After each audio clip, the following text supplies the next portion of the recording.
plastik na bote, balat ng chichirya, mga damo, at kung ano-ano pang mga basura ang makikita sa ilog na ito na kung tawagin ay Ilog Pasig. Bukod sa mga basurang makikita sa paligid, ay mayroon ring mga naninirahan dito. Marahil sila'y walang tahanan, ligaw, may kaso, at kung ano-ano pang mga sitwasyon ang kanilang pinagmulan. Sa aking paglilibot sa lugar, ay mayroon akong nakilala. Siya ay si Kuya Roger. Isa po akong calamares vendors. Lapad-pad. Tagal din ako sa amo ko, mahigit 1 taon. Tapos inabot na kami ng doon na nagkakalabuan na yung mga tinda. Marami ng bawal.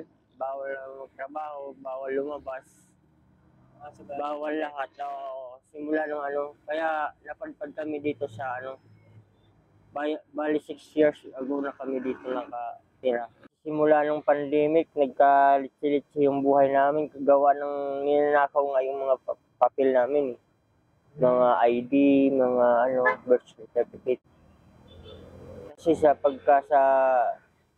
kanto ka, hindi na iba sa iyo yung mga magnanakaw kasi wala ka namang laman nun kasi pagka kahit mahuli mo rin, wala ka rin mapapala pag away lang. Pabalik-balik na lang kami dito kahit bawal. Kasi wala naman kaming mapuntahan. Wala kaming kamag-anak. Kaya ang hirap ng buhay kahit umulan, bumagyo, maraw, nangangalakal pa rin para makakain. Bali, pangangalakal mo pa rin. Ang hirap ng buhay ko dito.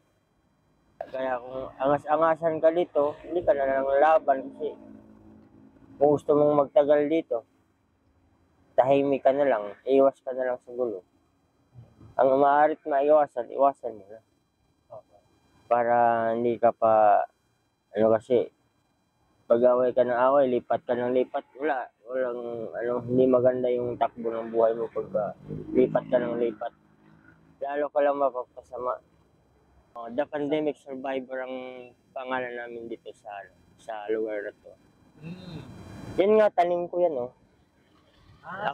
sa akin yan, maganda yan pag tag-ulan. Tanim ko yan, silingar. Hindi ko na nga kasi gawa ng Ilagyan ko nga ng yan The Pandemic Survivor. Ano pangalan po yan? Oo. Para ng sangkatauhan yung hirap namin. Paano kami nabuhay dito sa kali na lumaban ng parehas o masigit pa. Buti na intindihan nyo. Siguro umaasinso din kami kahit papano, basta wala lang sita-sita. Kaso nga lang, hindi mo rin mapigilan yun kasi kali ka lang. Nasa kali ka lang, kailangan mo makisama para hindi sila lalong maano sa'yo pagka o ka lang na kahit bawal, o ka lang Yung kailan po kayo nangangalakal araw-araw po ba? gabi-gabi.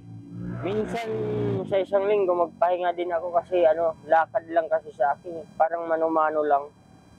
Wala akong masakyan. Sanay na kasi ako sa buhatan, sa ulo ang buhat ko, kaya binubuhat ko lang hanggang magdamag. Magsimula ako alas 5 ng hapon mga lakal hanggang na yun, alas 4 ng madaling araw. Nagtatali lang ako. Ko na, sinisegregate ko na yung kalakal ko pagka alas 4 na. Masasabi ko lang po kay Roger ay mabait po siyang tao at makipagkaibigan po. Tungkol po sa ginagawa namin, gumagawa lang po kami ng mabuti at maayos para makakain po pang araw-araw. Paano po kayo pala naiiba sa mga nakatira? Kasi po wala po kaming bisyon. Hindi po kami gumagamit ng masamang gamot. Yun po ang inaiba namin sa kanila. Ayaw namin po na magkaroon ng bisyon na hindi maganda kasi makakasira po sa lipunan. Higit sa lahat po sa sarili namin. Kung may makikigulo sa amin, umiiwas lang kami. Pero dito pa rin kami. Kasi nakasanayan na namin dito